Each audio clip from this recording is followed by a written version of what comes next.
فوجئنا بهذه الحملة والتزييف والأوهام الذي يقولون أنها حدثت في السودان، وهذه هذه الأوهام والأكاذيب مجافية للحقيقة ومفارقة لها تماما.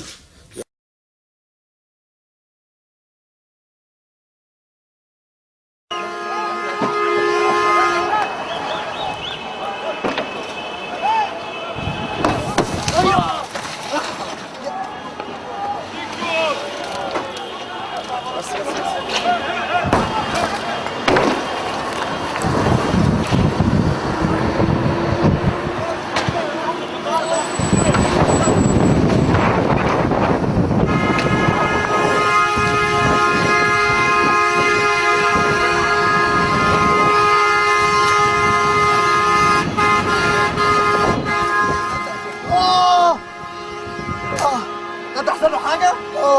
ايه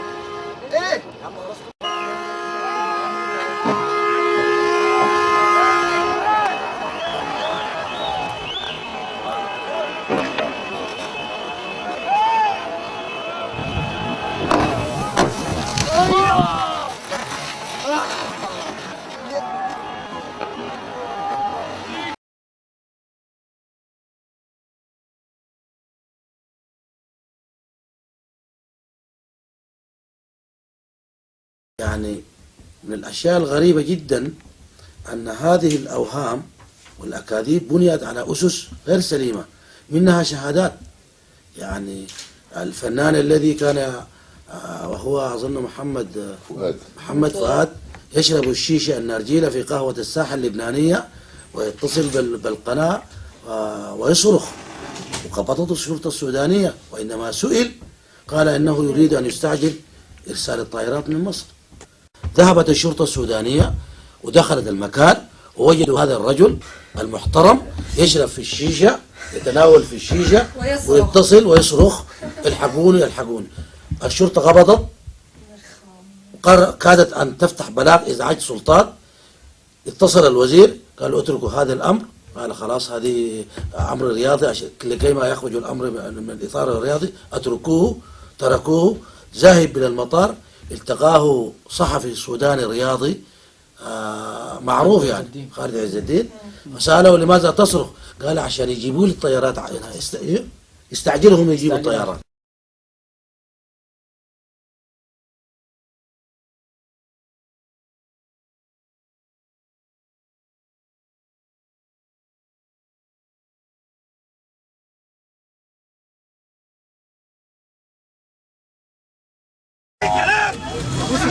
انتوا شرطة! انتوا شرطة! يا جماعة ما حدش يحتك بحد، خلاص يا جماعة. يا استاذ الواد انزل يا فؤاد، انزل يا فؤاد، انزل. مش مشكلة بس انزل في الأرض. في حد اتعور ورا. انزلوا، مش مشكلة يا جماعة، انزلوا كله ينزل، كله ينزل يا جماعة، كله ينزل. فين يا عم الشرطة بتاعتكم يا عم؟ الشرطة ما كلهم بالاستاد يا راجل حرام، كله في الاستاد، ما تأمنوا الطريق أصلا يعني. الجزائريين دول يا حرام زاده. شوف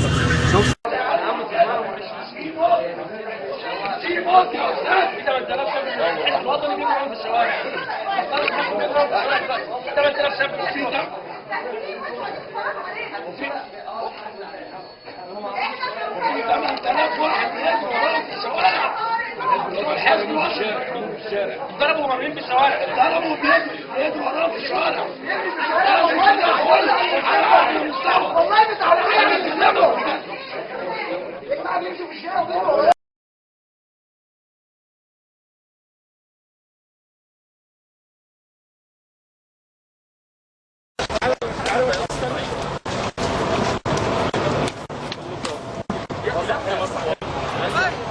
لا يخش يصور من فوق، يخش يصور من فوق، يخش يصور هنفهم كل حاجة. يعني الصورة مش محتاجة تعليق، مش محتاجة حد يقول حصل ايه. انت لو بصيت تحت كده في حتة بص عالية، شوف الحتة العالية دي دي ما تجيش شبر، اللي هي من الارض لغايه دي. كلنا كان اللي ظهره فوق دي معرض انه يتقتل، معرض انه يموت بجد، موت محقق يعني، مش تهريج. في سكاكين كانت بتخش توصل نص متر هنا وتطلع.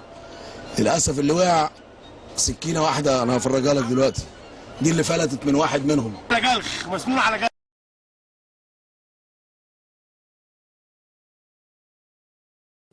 أنا خضر عبد الله العاقب، سائق الباص 3034. قمت بترحيل الأخوة المصريين من المطار إلى الاستاد، ومن الاستاد إلى المطار. عند دخولنا شارع المطار انهال علينا الأخوة الجزائريين بالضرب بالحجارة، وكان معنا الأستاذ محمد فؤاد وابنه الصغير، وقمنا بحمايتهم تماما إلى ما أدخلناهم.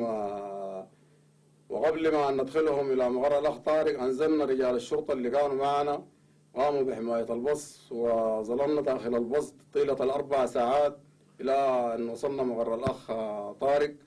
وبعد تنزيلهم هناك قاموا الأخوة الجزائريين بالمحاولة ثانية، وقمنا باتصال الشرطة وأرسلوا لنا 5 عربات أمنوا بها الطريق، ووصلناهم إلى المطار سالمين إن شاء الله.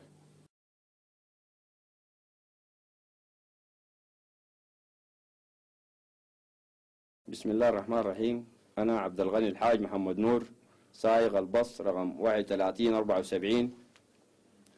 قمت بترحيل المشجعين المصريين البعثة المصرية 104 شخص إلى من مطار الخرطوم إلى استاد المريخ، ومن استاد المريخ إلى مطار الخرطوم.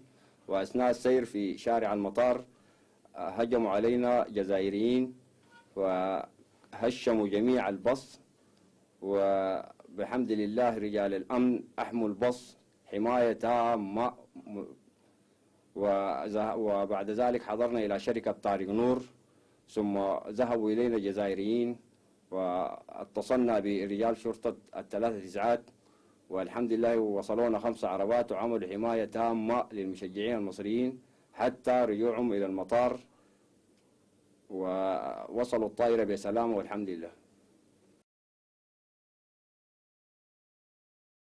أقسم بالله المجازر التي سوف تحدث في السودان أنتم الذي سيتكبد الخسائر هذه، وحتكتب على ظهوركم، وحتشوفوا الجزائريين اللي راح يروحوا السودان مش الجزائريين اللي راحوا مصر. الجزائريين اللي راحوا مصر دول ناس عقال، دول دكاترة، أكثرهم مش من الطبقة الراقية. دلوقتي مع وصول تذكرة إلى 5000 دينار جزائري اللي راح يروح للسودان، دول ما يعني خاوتي الجزائريين ما يديوهاش من عندي نقطة، راح يروحوا ثالث المجتمع، اللي ما يشتغلش، اللي ما تبكيش عليه يمه، اللي أمه مش حتبكي عليه، مش حتعيط عليه، حيروح يتفرج. وقال لك مش عايزين كأس العالم، عايزين نرجع حق اخوتنا اللي توفوا في مصر.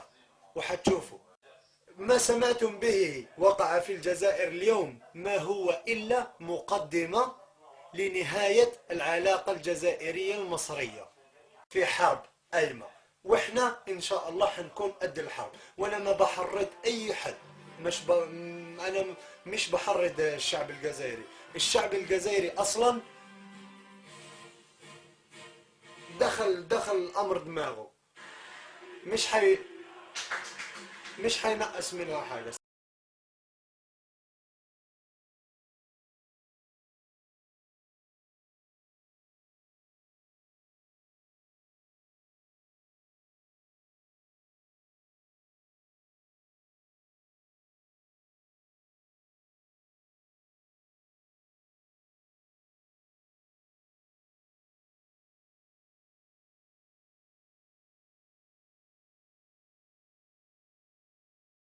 نجح الذي بذل الجهد ودبر وخطط، ومن قصر كان لم يكن معه التوفيق. نتمنى له التوفيق في المرات القادمة يعني.